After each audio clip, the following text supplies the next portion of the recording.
दोस्तों, दुनिया में एक ऐसी चीज मौजूद है जिसे अमीर से अमीर आदमी भी नहीं खरीद सकता और गरीब से गरीब आदमी भी उसे खरीद सकता है। कोई कितना भी अमीर क्यों ना हो, पर उस चीज को नहीं खरीद सकता। दोस्तों, वह है हमारे मन की शांति, या आप यह कह सकते हैं हमारा मन। अपने मन को समझ पाना बहुत ही कठिन काम है। अगले पल हमारे दिमाग में क्या विचार आने वाले हैं यह हम सबको पता भी नहीं होता है। विचार अच्छा आया तो हमें मानसिक शांति और सुख प्रदान करता है। विचार बुरा आया तो वह हमारे मन को अशांत कर देता है। अगर आपका मन आपकी इच्छाओं से चलने लगे, यानी आपके मन के ऊपर आपका नियंत्रण रहे, तो फिर आप मन में आने वाले तमाम प्रदूषित विचारों और दुख फैलाने वाले विचार जो आपको सबसे ज्यादा परेशान करते हैं, इन सब विचारों से आप छुटकारा पा सकते हैं। अगर आपके मन के ऊपर आपका नियंत्रण हो जाए, अर्थात आपका मन आपके हिसाब से चलने लगे, तो फिर आप मुश्किलों से छुटकारा पा सकते हैं। तो आज की इस बौद्ध कहानी में हम यही जानने का प्रयास करेंगे कि मन हमारे हिसाब से चलें, न कि हम मन के हिसाब से चलें, और कुछ तरीके बताए जाएंगे जिसे जानने के बाद आपका मन भी आपके हिसाब से चलने लगेगा। ये बात उस समय की है जब महात्मा बुद्ध बालिका पर्वत पर रह रहे थे। तभी वहां पर महात्मा बुद्ध का एक शिष्य उनके पास आया और वह महात्मा बुद्ध को प्रणाम करके कहता है, बुद्ध, मैंने सभी प्रकार से अपने मन को अपने नियंत्रण में कर लिया है, उसे अपने वश में कर लिया है। अब मेरा मन मुझे भटका नहीं सकता। अब मुझे मन की ओर से कोई भी अनुभूति नहीं होती और ना ही अब मैं अपने मन के अधीन रह रहा हूं। मेरा मन पूरी तरह से मेरे नियंत्रण में है। जैसा मैं चाहता हूं, जैसा मैं सोचना चाहता हूं, जिस तरह से मैं कार्य करना चाहता हूं, मेरा मन उसमें पूरा साथ देता है। मैं सब कुछ त्याग कर दिया हूं, मैं सब कुछ छोड़ दिया हूं और मैं परम सत्य को पाने के लिए पूर्ण रूप से तैयार हूं। बुद्ध, बताइए, मैं परम सत्य को कैसे प्राप्त कर सकता हूं? मुझे कहां मिलेगा? महात्मा बुद्ध अपने उसी शिष्य की यह बात सुनकर मुस्कुराने लगे और सीसे से कहते हैं, तुमने किस चीज का क्या किया है? तभी वह महात्मा बुद्ध से कहता है, बुद्ध, मैंने अपना परिवार छोड़ दिया है, जहां मेरे माता पिता, मेरी पत्नी और मेरे बच्चे रहते थे। मैंने उस परिवार को छोड़ दिया। जब मैं यहां पर आया था तो मुझे मेरे परिवार की बहुत याद आती थी। मेरा मन कहता था कि मैं वापस उन्हीं के पास चला जाऊं। मेरा मन यहां पर नहीं लगता था, लेकिन देखते ही देखते मैंने अपने मन को अपने वश में कर लिया है। अब तो मैं इसको अपने नियंत्रण में कर लिया हूं। अब ना तो मुझे अपने परिवार की याद आती है और ना ही मैं उनकी यादों को लेकर बेचैन रहता हूं। और तो और मुझे अपने घर के उन स्वादिष्ट पकवानों की भी याद नहीं आती जो मैं अपने सांसारिक जीवन में खाया करता था। और अब तो जो कुछ भी मुझे मिल जाए मैं वही भोजन कर लेता हूं और उसी में मुझे आनंद मिलता है। मैं उसी में संतुष्ट हो जाता हूं। पहले मेरी काम बोर में इच्छा आ जाती थी, लेकिन अब मेरी इच्छा इस तरफ बिल्कुल भी नहीं आती। मेरे अंदर अब किसी भी प्रकार का कोई लालच नहीं है, कोई द्वेष नहीं है और न ही किसी से ईर्ष्या। मेरा मन बहुत ही शांत और स्थिर है और न ही मेरे मन में कोई इच्छा है और न ही कुछ पाने की लालसा है। अब मेरे मन में केवल मैं ही हूं। महात्मा बुद्ध ने अपने शिष्य की सारी बातें ध्यानपूर्वक सुनते हैं और उसके बाद अपने शिष्य से कहते हैं, भंते, ठीक है, जो कुछ भी तुम कर रहे हो वह सब सही है, इसलिए तुम कल मेरे साथ भिक्षाटन के लिए मेरे साथ चलोगे। वैसे महात्मा बुद्ध के मुख से यह शब्द सुनकर बहुत ही प्रसन्न हो जाता है और उनसे कहता है, जैसा आप चाहें। अगले दिन सुबह महात्मा बुद्ध और शिष्य दोनों भिक्षाटन के लिए आश्रम से निकल पड़ते हैं। जब महात्मा बुद्ध और उनका से बिछड़ के लिए एक गांव की तरफ जा रहे थे, तभी रास्ते में एक बहुत ही मनोरम उद्यान पड़ा। वहां पर बहुत ही असीम शांति थी। चारों तरफ हरियाली थी, मध्यम हवाएं बह रही थीं। हर तरफ मानो खुशियां बिखेर दी गई हों। यह सब देखकर वासी मंत्रमुग्ध हो गया और वह मन ही मन सोचने लगा, यदि मैं यहां पर आकर ध्यान करूंगा तो मैं परम सत्य तक अवश्य ही पहुंच जाऊंगा। परम सत्य मुझे जल्द ही मिल जाएगा। और अब यही विचार उसके मन में बार बार आने लगा। वह बार बार उसी उद्यान के बारे में सोचता, वहां की शांति, वहां की हरियाली, उन हवाओं के बारे में, उस उद्यान के फूलों की खुशबू के बारे में जो वहां की हवाओं में बह रही थी। उसके मन में वहां जाने की तीव्र इच्छा उत्पन्न होने लगी, लेकिन उसने जैसे तैसे खुद को संभाला और महात्मा बुद्ध के साथ दूसरे गांव में जाकर भिक्षा मांगकर वापस आश्रम लौट आया। लेकिन अभी उसके मन में उस उद्यान में जाने की तीव्र इच्छा जाग उठी थी और उसकी यह इच्छा समय के साथ और भी अधिक प्रबल हो जा रही थी। उससे अब रहा नहीं जा रहा था। वह कैसे भी उस मनोरम उद्यान में जाना चाहता था। अब उससे रहा नहीं जा रहा था। वह तुरंत ही महात्मा बुद्ध के पास जाकर उन्हें सादर प्रणाम करके कहता है, बुद्ध, वह उद्यान बहुत ही सुंदर था और वहां पर जो शांति थी, जो हरियाली थी और वहां की हवाओं में खुशबू बह रही थी, उससे मेरा मन और भी शांत हो गया था। यदि मैं वहां पर जाकर ध्यान करता हूं तो मेरा ध्यान अवश्य ही सफल होगा और मैं बहुत ही जल्द सत्य की प्राप्ति कर पाऊंगा। मैं बहुत जल्द बुद्धत्व को प्राप्त कर सकूंगा। उस समय महात्मा बुद्ध और उनके शिष्य के अलावा उस आश्रम में कोई और नहीं था। महात्मा बुद्ध ने अपने शिष्य से कहा, ठीक है, तुम चले जाना, लेकिन अभी कुछ देर के बाद जाना। जब कोई दूसरा भिक्षु यहाँ पर आ जाए तो तुम यहाँ से जा सकते हो, तब तक के लिए यहीं पर रुको। जैसे ही कोई भिक्षु आएगा तो तुम यहाँ से चले जाना। लेकिन उसका मन पूरी तरह से मंत्रमुग्ध हो चुका था। उसे सबके मन में उस उद्यान में जाकर बैठने की लालसा जाग उठी थी। वह अपनी इस इच्छा को पूरी करना चाहता था और इसी तीव्र इच्छा के कारण उसका मन यह मानने के लिए तैयार नहीं था और वह किसी के आने का इंतजार नहीं करना चाहता था। उसका मन वहां जाने के लिए बेचैन हो रहा था और वह अपने आप को रोक भी नहीं पा रहा था। इसलिए उसने महात्मा बुद्ध से एक बार फिर प्रार्थना की और कहा, हे बुद्ध, मुझे वहां जाने की आज्ञा दें। तभी महात्मा बुद्ध ने उसे एक बार फिर समझाने का प्रयास किया। उन्होंने कहा, मैंने तुम्हें पहले ही कहा है, कुछ देर प्रतीक्षा कर लो। जैसे ही कोई भिक्षु आएगा तो तुम यहां से चले जाना। लेकिन इससे उसका मन तो उद्यान में जाने के लिए मचल रहा था। वहां जाने की इच्छा उसको और ज्यादा बेचैन कर रही थी। किसी भी हालत में वह अपनी उस ब्रेड इच्छा की पूर्ति करना चाहता था। इसलिए वह बार बार महात्मा बुद्ध से केवल एक ही निवेदन कर रहा था कि बुद्ध उसे उस उद्यान में जाने दें। और आखिरकार महात्मा बुद्ध उसकी बात मान ही जाते हैं और उसे उस उद्यान में जाने की अनुमति दे देते हैं। जैसे ही महात्मा बुद्ध ने उसे उस उद्यान में जाने की आज्ञा दी, वह खुशी से झूम उठा, क्योंकि उसकी इच्छा पूरी होने वाली थी। वह तुरंत ही दौड़ा दौड़ा उस वाटिका में पहुंचा। उसने अपना वहां आसन बिछाया और ध्यान करने लगा। लेकिन अब उसका मन भटक रहा था। उसने काफी देर तक प्रयास किया। काफी समय बीत चुका था, लेकिन वह अपने मन को केंद्रित नहीं कर पा रहा था, जिस कारण उसका मन ध्यान साधना में नहीं लग पा रहा था। सुबह से शाम हो चुकी थी, लेकिन अब तक वह ध्यान करने में सफल नहीं हो पाया था और अब उस शिष्य का मन बहुत ही बेचैन था। वह समझ ही नहीं पा रहा था कि आखिर यह सब कैसे हो रहा है।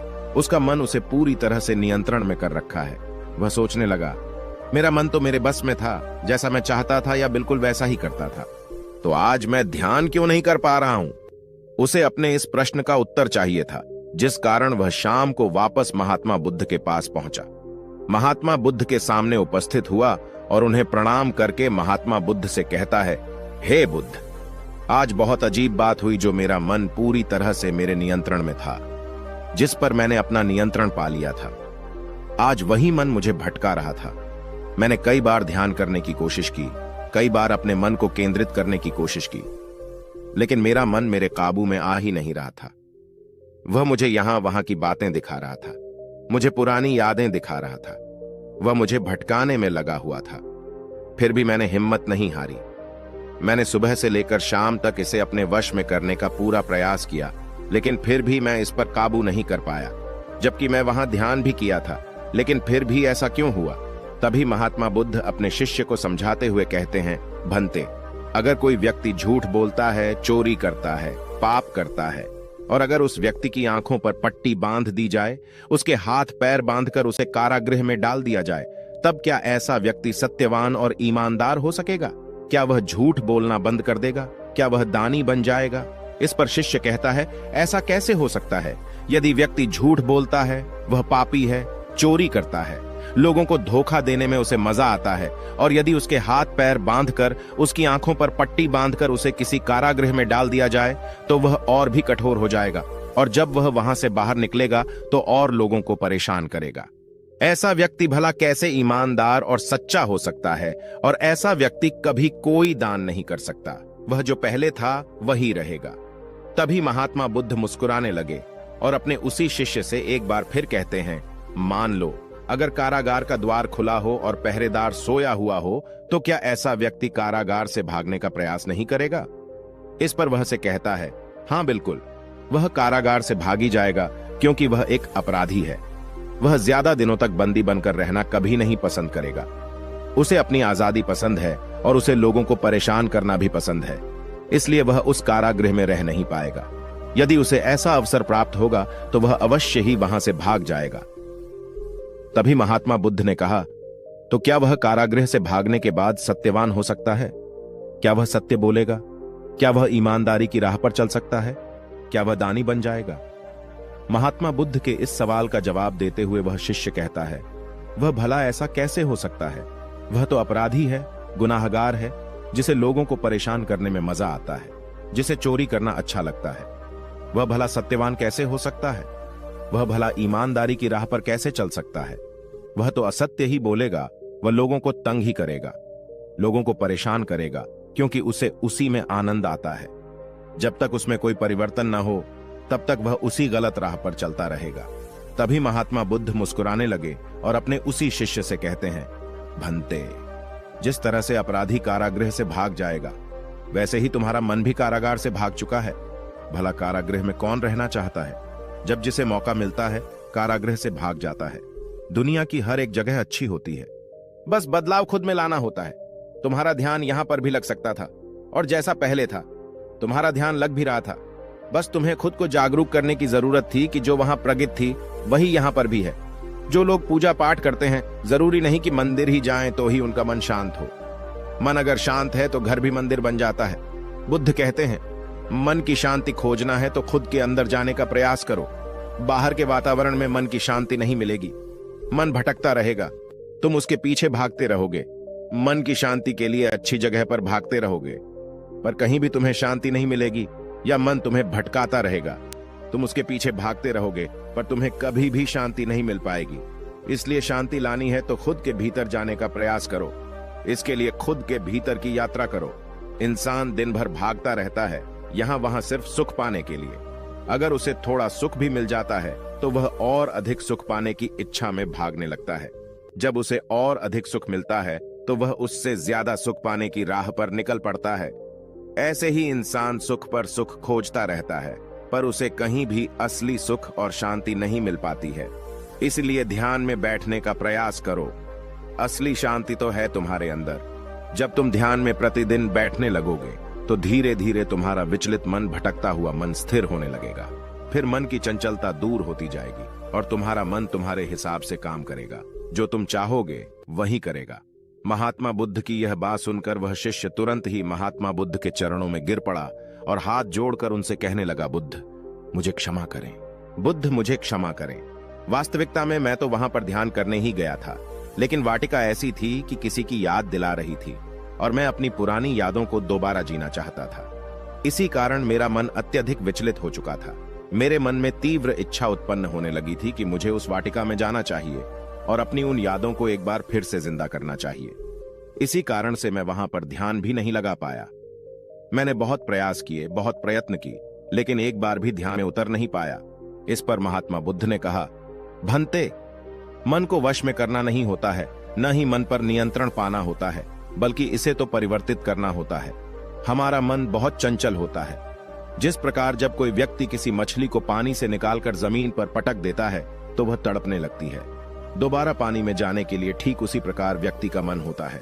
वह भागता रहता है, वही भागता रहता है जहां उसे आराम मिल है, तड़पता रहता है उसी जगह भागने के लिए। और जब तक तुम अपने मन को सीधा और सरल नहीं कर लेते, तुम्हारा मन हमेशा कारागृह से भागता ही रहेगा। इसलिए अपने मन पर यदि तुम में नियंत्रण पाना चाहते हो, अपने मन को अपने वश में करना चाहते हो, तो इसे सीधा और सरल बनाओ। अपने अंदर की यात्रा करो, ध्यान में बैठने का प्रयास करो और उसके लिए तुम खुद को पहले जागरूक करो, ताकि तुम्हारा मन सीधा और सरल हो सके और ध्यान में तुम्हें कोई और विचार भटका ना सके।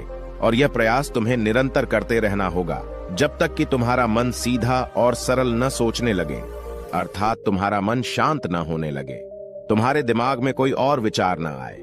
तब तुम ध्यान की गहरी अवस्था में जा सकते हो। जब तुम अपने मन पर नियंत्रण पाना चाहते हो, इस विचार के साथ अगर तुम ध्यान करोगे तो तुम कभी भी ध्यान नहीं कर पाओगे, क्योंकि तुम अपने मन को बार बार अपने वश में करना चाहते हो। और जब तुम अपने मन को बार बार वश में करने लगोगे तो तुम्हारा ध्यान मन पर चला जाएगा ना, कि ध्यान पर। तो ऐसी अवस्था में तुम कभी भी ध्यान में नहीं जा पाओगे। और जब तुम ध्यान की गहरी अवस्था में पहुंच जाओगे तब तुम्हारा मन भी तुम्हारे नियंत्रण में आ जाएगा। वह तुम्हारी हर बात मानेगा। जैसा तुम चाहोगे वह तुम्हारा साथ देगा, और वह भी एक अच्छा साथी बनकर। यह तुम्हारी हर इच्छा में तुम्हारा साथी रहेगा, और फिर तुम जैसा चाहो, जिस लक्ष्य को पाना चाहोगे, उस लक्ष्य को पाने के लिए तुम्हारे लिए रास्ता भी तैयार करेगा, और तुम अपने उस लक्ष्य को बड़ी आसानी और बड़ी सरलता से प्राप्त कर सकोगे। इतना कहकर महात्मा बुद्ध शांत हो गए, और वह कहता है, हे बुद्ध, आपने मेरी आंखें खोल दी। मैं तो अपने मन को अपने वश में करने चला था, लेकिन मैं यह भूल चुका था कि इसे वश में न करके इसे परिवर्तित करना होगा। बुरे विचारों की जगह हमें इसमें अच्छे विचार भरने होंगे। बुरी आदतों की जगह हमें इसमें अच्छी आदतें लानी होगी। दोस्तों, उम्मीद है इस वीडियो से आपको काफी कुछ सीखने को मिला होगा, और अगर आप नए हों तो हमसे जुड़ने के लिए इस चैनल को सब्सक्राइब करना मत भूलिएगा। इस वीडियो में बने रहने के लिए आपका बहुत बहुत आभार।